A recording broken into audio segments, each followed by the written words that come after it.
Okay, I know I'm in a different position than normal because that shouldn't have been so difficult to pick up.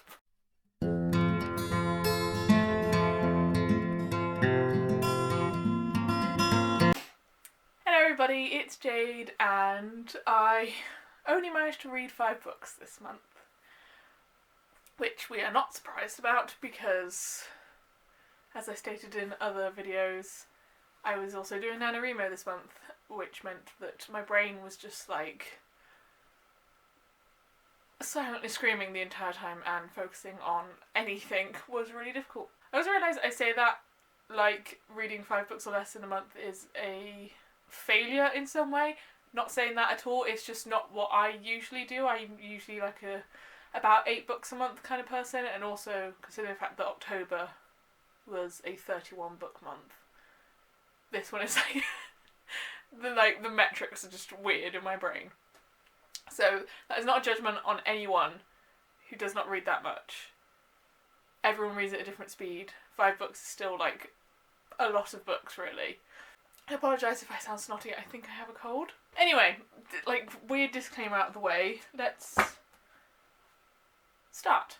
Back to my original format of talking about the audiobooks that I listened to first. The first audiobook I listened to was Circe by Madeline Miller.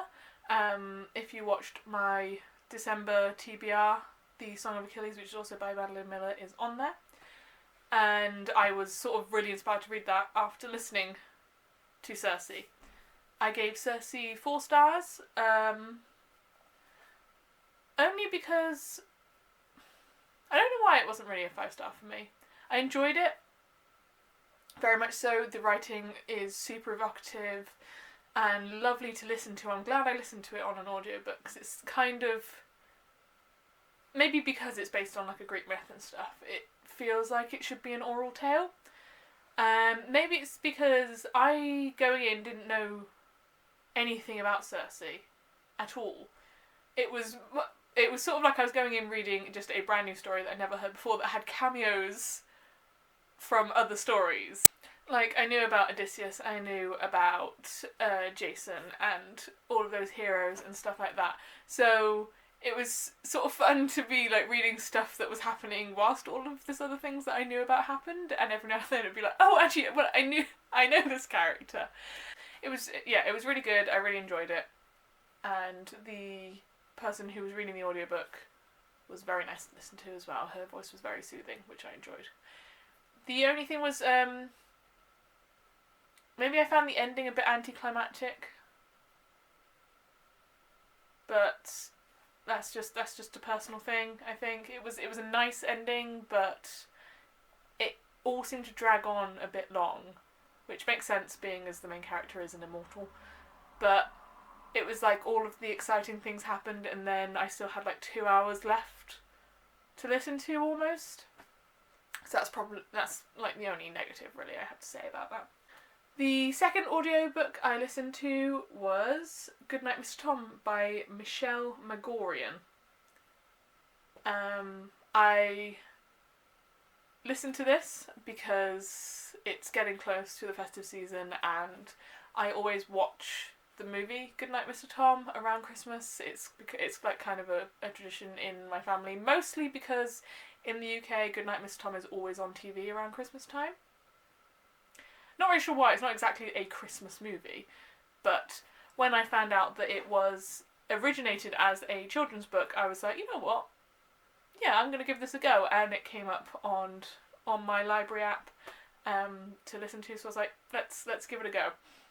The only negative in this is that I listen to audiobooks in the car, and this one was so quiet that there were times where I was driving, like, leaning really close into my radio to try and hear what was being said. So it's a good thing that I already know the story, otherwise I would have been a bit lost.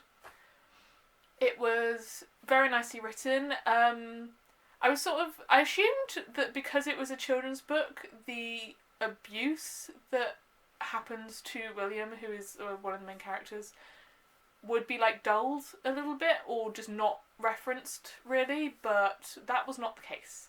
It was dealt with in like a very nice, not nice, that's the wrong word, in a very good way. but you knew exactly what it was that his mother did to him and the effect that it had on him and stuff like that. And whilst I do prefer the movie to the book, probably because the movie is made for, I don't know, an older audience maybe, and the actor who plays Mr. Tom is just lovely. As like a classical actor, I really like him. I still really enjoyed this, was the point I'm making. I preferred the movie, maybe because I'd seen the movie first and I have a lot of nostalgic feelings towards it, but the book was still very well written and a very good way of not introducing children to the concept of abuse. That sounds awful. Introducing children to harder concepts, because I realise I've talked all about this and I've given you no indication of what this book really is about. So anyway, the story of Goodnight, Mr. Tom is set in World War II. Yes. And it follows the story of William Beach, who is an evacuee, and he is sent to the country. He originally lived in London. And he is sent to live with a man named Thomas Oakley, who is sort of well known in the village that they live in to be a grumpy, crotchety old man that doesn't want to deal with anyone, do anything, let alone look after a child. And so William is sort of like dumped on his doorstep, and as it turns out, Mr. Tom is a lovely, kind and loving person who, given the opportunity to look after this little boy who, when he arrives, he's covered in bruises, he's terrified, he thinks Mr. Tom is going to like attack him at any moment, he wets the bed a lot. He's like, okay, this is very clearly like a damaged kid that I'm dealing with here. So what he does is he's like, well, what I'm going to do is just show him as much love as I can, like, possibly give him during this difficult time. And they, like, grow to really love each other as, like, a father and son. And it's the story of William going to this village and making friends for the first time in his life. He makes friends with this little Jewish boy called Zachary, or Zach. No, not Zachary, Zachariah. My brother's name is Zachary, that's why and I don't know if I'm like reading this weird, but the way that they were introduced to each other and the reaction they had to each other, all I saw was like childhood crush. I was like, am I just reading this weirdly? Because the way these two are with each other is like the most adorable case of puppy love I think I've ever read. But anyway, and without going into spoilers too much, there is a point in time where, like, William has just settled in and is, like, starting to enjoy his life when his mum asks for him back, even though the war is still, like, at its peak and children should not be in London. And then it's all about, like, the fallout from that. So that was still a 4-star, I think. Let me just double check. Oh no, I gave it a 3-star. I'm not entirely sure why. Maybe it's just the audio quality of what I was actually listening to. Yeah, so really enjoyed it. Would highly recommend. It was, as an audiobook, I think it was 2 hours long, so it's not a long read, being a children's story. And they pack a lot in to that, like, 2-hour slot, really. Anyway, now on to physical books, and on to one of the first 1-stars that I've had in a long time, which made me really sad, because it was Enders by Lissa Price. And I can't remember what month it was, but when I remember, I will link it above. A few months ago, I read the first in this series, which is Starters by Lissa Price. This is a young adult dystopian duology that I was actually really excited about. When I read the first one, I was like, this is really good. And have you ever read a book that is so bad that it just ruins your enjoyment of the previous books in that series? Because that is what Enders did to me. This is technically a DNF. I got about halfway through before I was like, I don't know what happened between the two books, but it's like Lissa Price forgot how to write. The writing became so, like, juvenile and just bad and hard to read, and like, there was weirdly no tension, despite the fact that lots of things were happening, because everything was resolved within like a paragraph of each other. And I hadn't noticed it in the first book, and maybe if I reread the first book I'd see it, but like in the second book, just to give you the first time we are ever introduced to an Asian character, she is instantly a super ninja. Literally, the first thing we find out about her is they go and try and like kidnap her, and she just like scales the bus stop like a monkey, and I was like, what the fuck? So that was bizarre. And then also considering the fact that the whole concept of starters is set in a world where there is now a technology that allows people to rent out their bodies to older people who can no longer participate in like activities that they enjoyed as younger people. So the whole concept of the first book was about bodily autonomy and the lengths you go to look after, like, to hold on to that, and is it ever worth giving it up and stuff like that.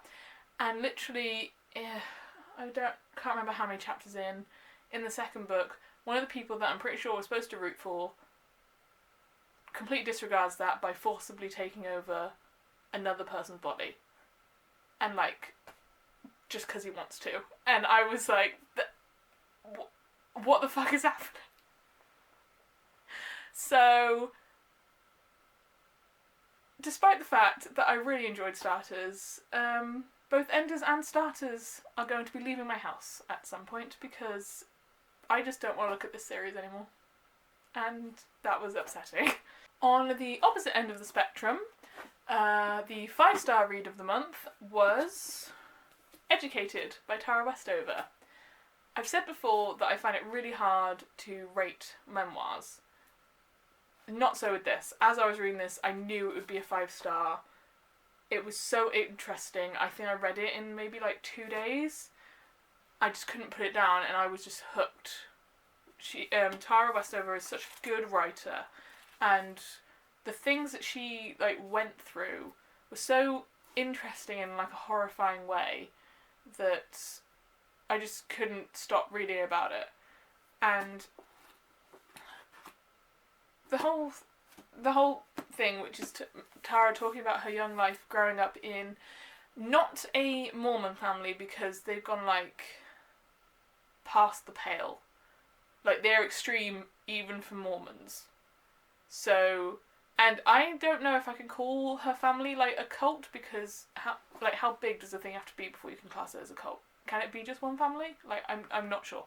But anyway, talking about her, like, the religious fanaticism that she was raised with, and the things that allowed within her family, and the amazing way that your brain can come up with excuses for people that you love and the things that they do to you until you get to the breaking point. And even then, it's still hard to reconcile the fact that people who are supposed to love you unconditionally don't, or they love you in a really toxic way.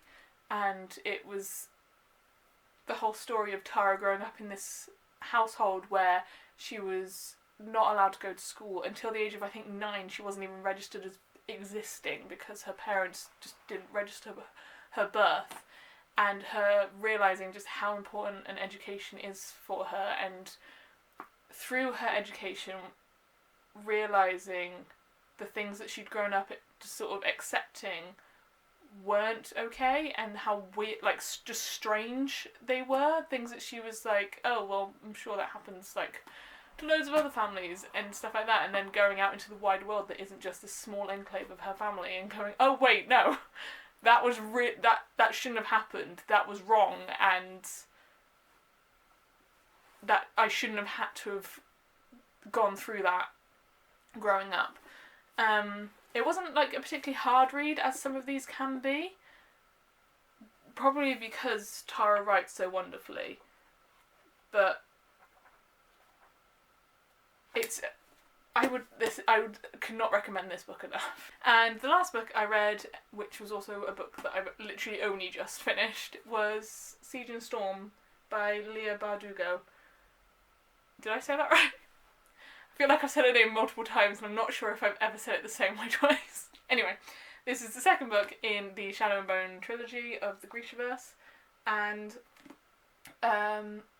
whilst I enjoyed it, I didn't enjoy it as much as Shadow and Bone. I'm still going to read the next one, and I'm still highly loving this universe and this world. I'm not sure, maybe it's just that I wasn't in the right headspace to be reading this. Being like so tired and everything, I feel like I haven't taken in a lot of this. But the introduction of the character Nikolai, who I absolutely love, he's great, was definitely a plus. Really starting to dislike Mel, have to say. Although that still doesn't mean that I am on like the Dark Lena train in any sense of the word. That is still fucked up.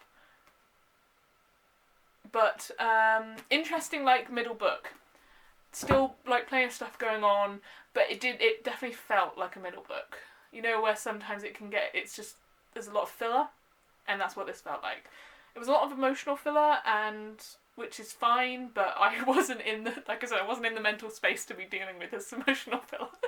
I was too busy going, just fucking talk to each other, to like deal with it. Let's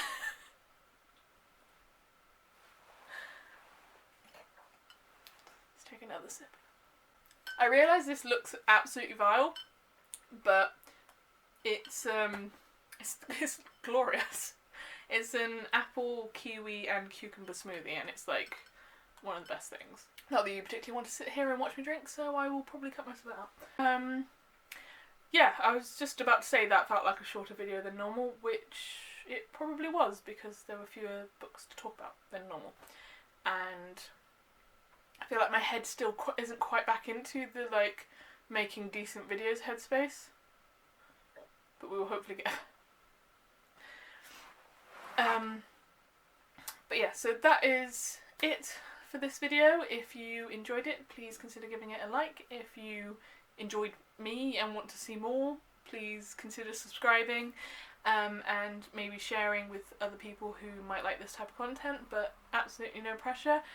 If you read any of the books that I read and had different thoughts to me, or you agreed with me, give me a comment.